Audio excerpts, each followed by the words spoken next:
and King's Restaurants, always open, always local, and serving up favorites for over 40 years.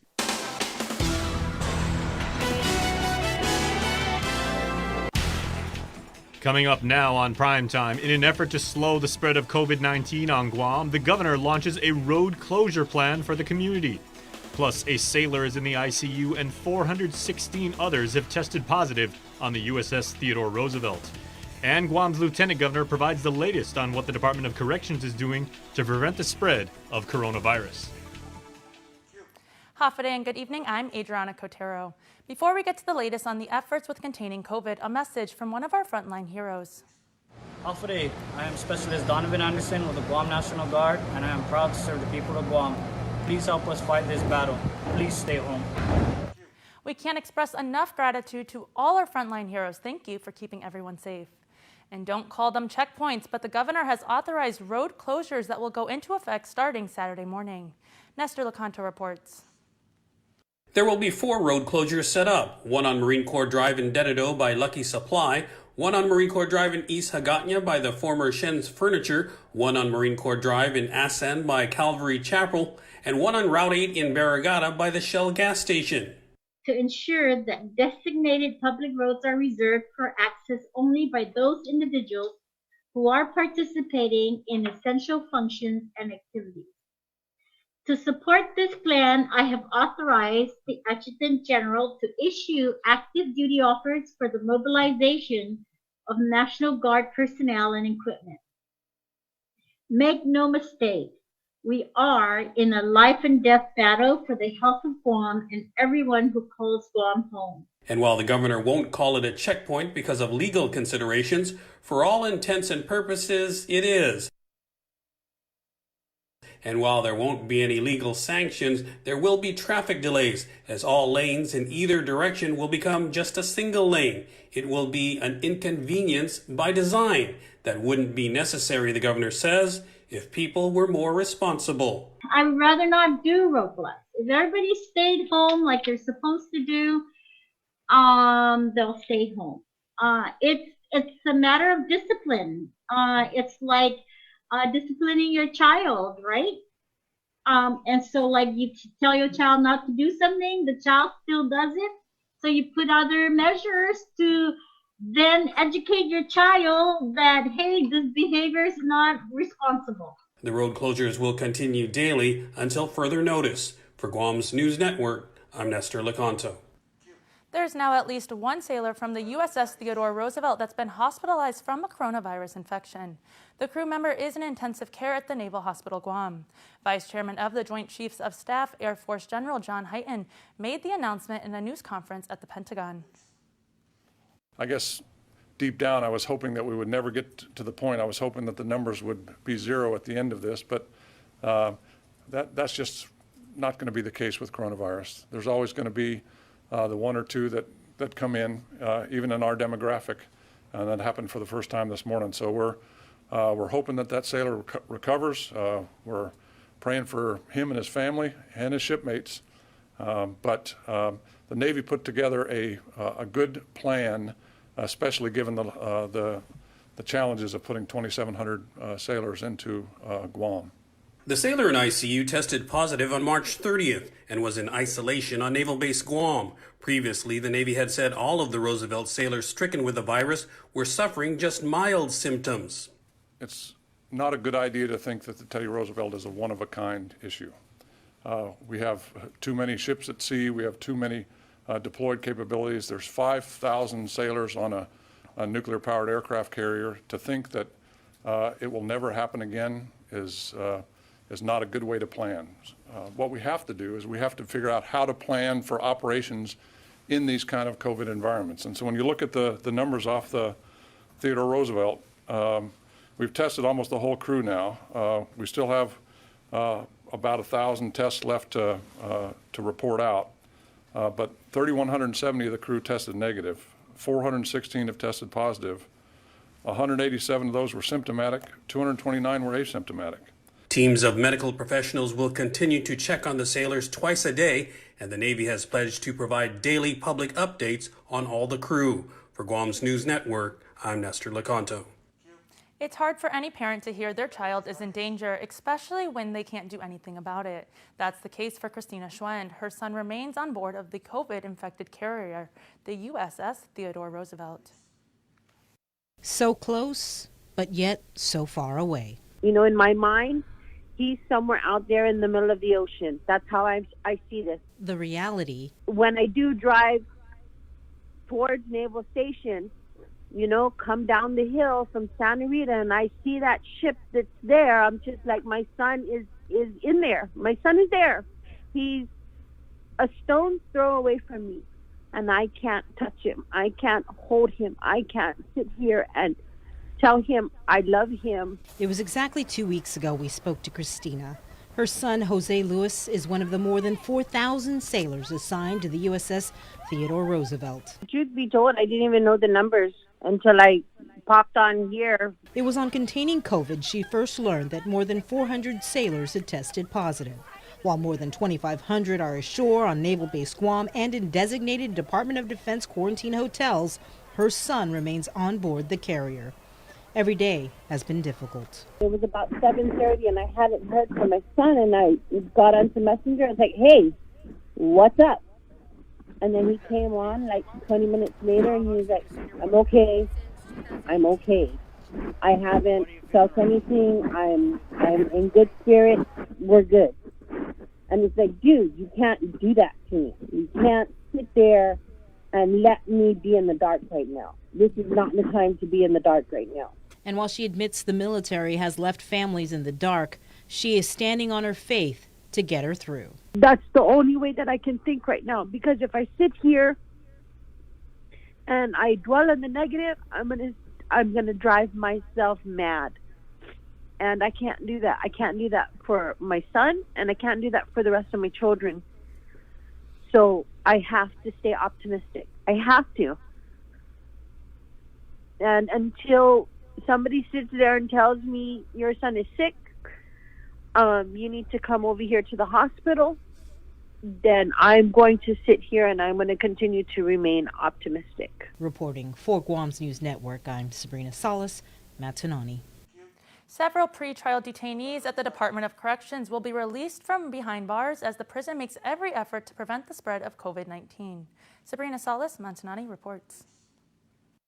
Lieutenant Governor Josh Tenorio on our radio show Containing COVID.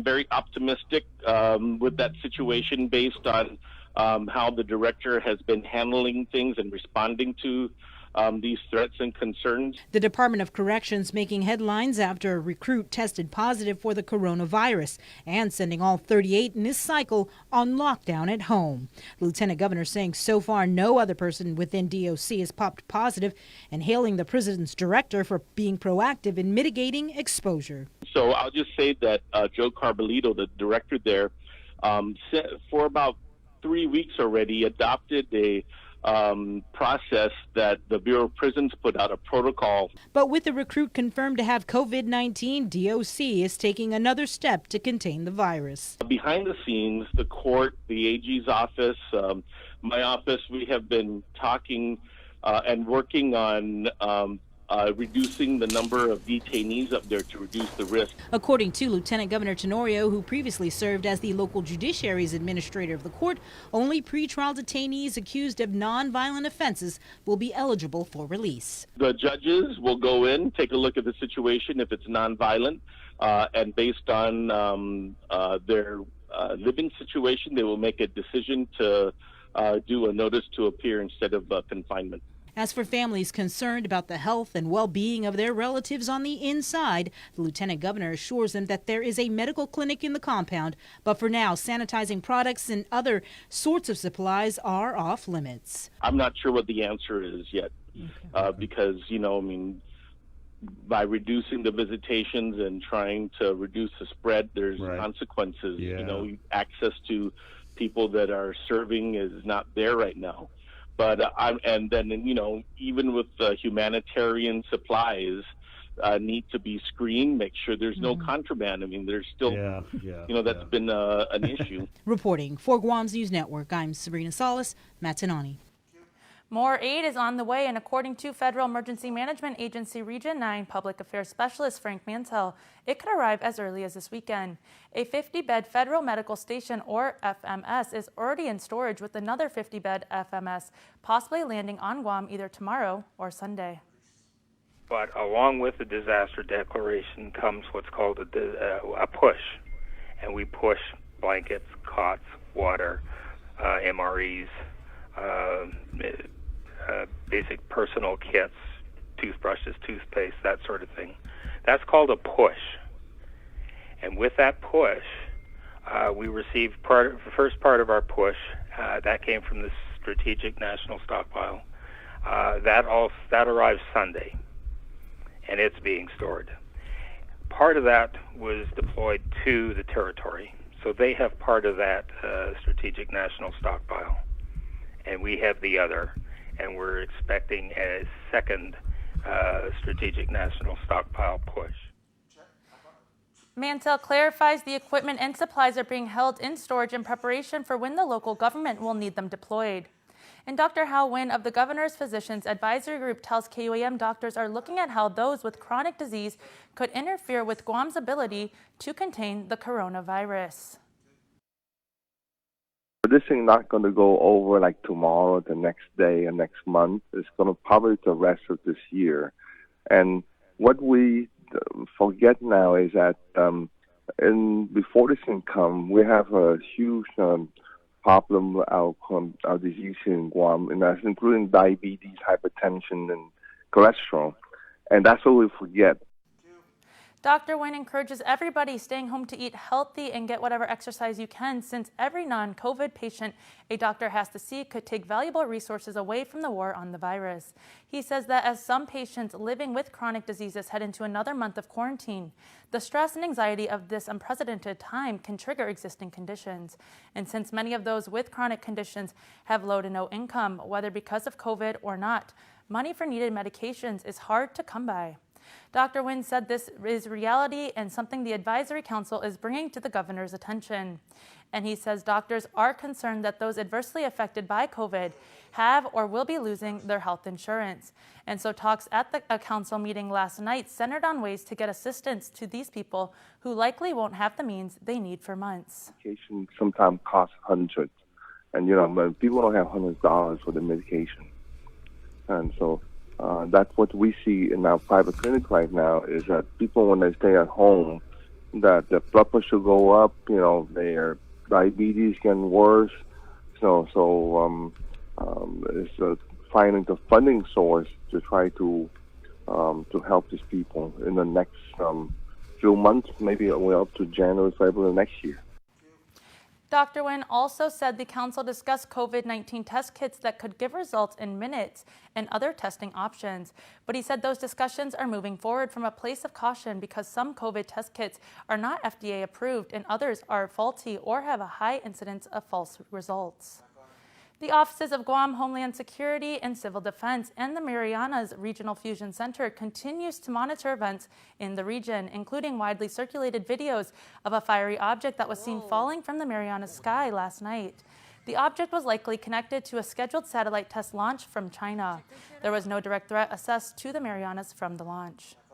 Department of Public Health and Social Services released the group settings for all the confirmed COVID-19 cases to date. The highest number of positive cases from one cluster being 17 individuals from 2 healthcare settings. And Public Health has refused to name the 2 locations because they are private businesses. However, today during the governor's daily press briefing, Public Health Director Linda Denorsi was able to provide the time periods. The first setting, I can give you the fact that there were 5 positive cases. And because of that situation, that particular healthcare setting did close, and they closed, and that the time period was before the March 28th, 2020. And then the second area is 12 positive cases. That's the best I can give you at this point in time. Although DPHSS continues to encourage the community, if they have any contact with someone who has been a confirmed positive for COVID-19 or was in any of the group settings, to call 311. And stick around here on Primetime. You're watching KUAM. We are open to serve you at Cars Plus Guam. Need a quick service for your vehicle? Visit our express lane at Cars Plus. Done fast, done right. No appointment needed. Our service team is dedicated to helping you get your vehicle in and out of the shop and back on the road quickly and securely. Simply drop off your vehicle at our express lane driveway, and one of our service advisors will take care of it. Need a ride? Not to worry. We have a shuttle vehicle ready to drop you back home and pick you up when your vehicle is ready. Open Monday to Saturday from 8 a.m. to 5 p.m. Visit us today. We are open to serve you. We value relationships because when we commit, I love you guys until you're 80, until you're 90, until you're 100, forever. we are in it for the long run. So you can enjoy the moments that matter. Because when we commit to relationships, we never stop caring. Calvo's Select Care, health care that is always there for you. Right now, there's a lot of unknowns out there. But the one thing that is clear is the importance of your safety, both physically and financially. At First Hawaiian Bank, we are doing everything we can to make things as normal as possible. We've also developed ways to relieve some of the financial challenges you may be facing. We understand it's an uncertain time, but when we stick together, yes, we can get through this. Learn more at fhb.com/relief. It's a special delivery to your inbox every week with your KUAM News Roundup, program advisories, and promotions. Sign up for the weekly KUAM Digital Digest today on KUAM.com. Welcome back. A former Guam resident had an idea and created a video to share that idea. It's a video that has since gone viral, a movement that aims to help those most vulnerable during this global pandemic. Joan Uggan-Charfris has more. One night I was FaceTiming my girlfriend Jamie and she told me that her school senior prom had been canceled. And then she said this. I don't know what we're gonna do with all our money. And I said, guess you donate it. At first it was just a simple thought, but then it hit me. I had an idea. Former resident Josiah J.T. Duenas is currently a senior in Houston, Texas. His family moved after he completed his sophomore year at John F. Kennedy High School. Like many graduating senior classes across the globe, everything from proms to walking across the stage to accept your diploma is being scrapped because of the coronavirus pandemic. In the U.S. alone, there are over 24,000 high schools. And my girlfriend said that the senior class at her school raised over $15,000. And they're a pretty small school. So if we assume most schools have $15,000 and we multiply that by the 24,000 high schools there are in the U.S., that is exactly $360 million that could potentially be donated by high schools in the U.S. alone. So we put together a video to convey this big, beautiful idea for high schools on Guam, Texas, and everywhere. He said it took about 2 days of filming and close to 5 days of editing, but the end result was a 6.5-minute video aimed at inspiring those to help others who need it during this challenging time of COVID-19. And in just 1 day, he was overwhelmed by the response. The point for me where I realized this video is going somewhere is when Superintendent John Fernandez shared the video and he commented on my YouTube video. That was like, okay, maybe this video can go somewhere and we can actually, have something to this movement I'm trying to start.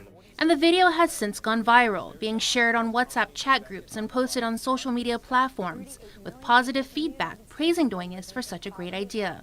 It's an idea that the 17-year-old hopes will resonate with other graduating classes. And I know it feels like the class of 2020 has been cursed. We were born as America was recovering from the attacks during 9/11, and now we're graduating during the COVID-19 pandemic. But all that means is the class of 2020 is a resilient bunch. Now is our chance to prove it to the world. This pandemic will be written about in the history books that our grandchildren will read. Let's make sure we ink our name in big, bold black letters right smack in the middle of that book. To watch JT's motivating video in its entirety, you can view it on the KUAM YouTube channel. The big goal and the perfect plan would be to see high schools be inspired by it and actually do what I asked in the video, is to take the funds and to donate it if it's not going to be used for prom or graduation. It's an ambitious goal, but I think the very least what I hope to come from the video is that kids my age and others that see it will just recognize the situation we're in, and that maybe with a little bit of selflessness, we can help each other get out of the tough times we're in. Reporting for Guam's News Network, I'm Joan Uggan-Charfris. Thank you, Joan. And although we may be stuck in mandatory quarantine for Easter, KUAM is hoping that our virtual Easter egg hunt will help lift your spirits, and you can win prizes courtesy of our friends at ITNE Guam. Head over to @KUAM News on Instagram and look for the post with all the directions. 2 winners will be pulled at random from those who found all objects in all 4 photos. Participants must follow @KUAM News and @ITNE Guam in order to be contacted about winning. And for other activities the whole family can enjoy during the Easter weekend, check out the link in the KUAM News IG story or visit KUAM.com. And while for all island Christians, Easter Sunday is one of, if not the most cherished spiritual times of the year, you'll be able to celebrate Mass while being safely at home. You can watch the Easter Mass live on Sunday morning at 9:30 across all our platforms, on Facebook at KUAM News and on KUAM TV 8 and KUAM TV 11. While the distancing may be different, the delivery can't take away from the joy of the season.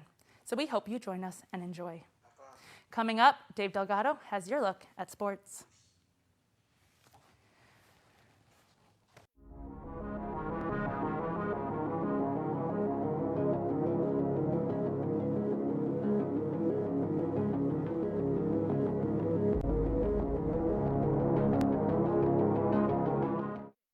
King's Restaurants are still cooking up your favorite breakfast, lunch, and dinner plates and have them available for carryout and delivery. Call them into Munning